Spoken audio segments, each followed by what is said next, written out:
Hi everybody, welcome to another video of Reading with Tay and Gray. Today we're going to be reading Chapter 3 of Jackie Robinson.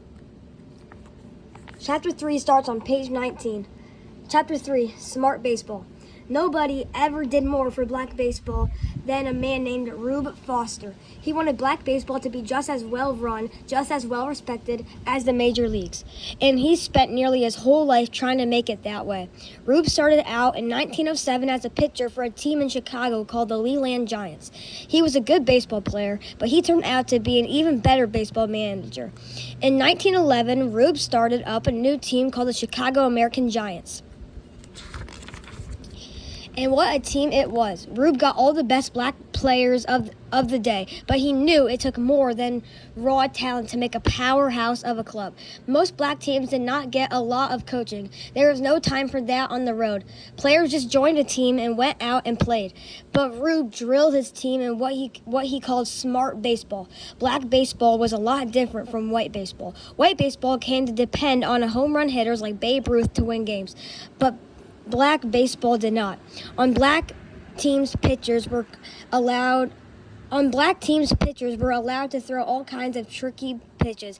They could throw a spitball. They could throw a shine ball. That meant the ball had a little vase line rubbed on it.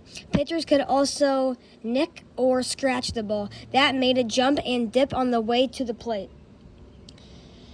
This kind of pitching made it harder to hit a homer. So Rube made his players work on getting a piece of the ball. That meant getting a base hit. In this kind of game, bunting was very important, so Rube sometimes put a hat inside the baselines. He made his players learn to bunt right into it. Rube wanted players who were fast runners, players who stole lots of bases. This made the games exciting, and it brought the American Giants lots of victories. Rube was from Texas and called everybody darling, but any player who didn't listen to Rube was in big trouble. During games, Rube always sat smoking a pipe. He used his pipe to give signal to the players. If he puffed it one way, that meant the batter should bunt. If he puffed it another way, that meant the man on first should steal second. And that's just what the players would do if they wanted to stay with the American Giants. Rube wanted a real baseball home for his team, even though hardly any black teams had stadiums of their own. When black teams played in a big city, they had to rent a ballpark from a major league team. They had to pay a lot of money, and they could only play there while the major league team was out of town. Sometimes the black teams weren't even allowed to use the showers or the locker rooms. That wasn't good enough for Rube. He saw to it that a stadium was built for his team. It could seat 9,000 people.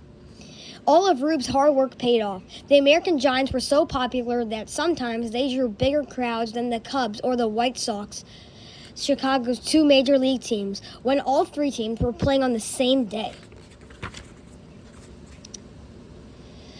Rube hoped to have a team that was so good the whole team would be asked to join the major leagues. It would be the first black major league club. That didn't happen, but in 1920, Rube did start a league for the best black teams of the day. It was called the Negro National League. It set up games between teams, and it set down rules for players. But then in 1926, Rube Foster got very sick. He had to retire from baseball. He died in 1930, and 2 years later, his league died too. Did this mean the end of black baseball? Far from it. The 1930s and 1940s became the golden age of black baseball, and the superstar of this golden age was a pitcher with an arm of iron, a man named Satchel Paige. And that is the end of Chapter 3. It ended on page 24. Remember to like, comment, and subscribe for more reading videos with Tay and Gray. Bye.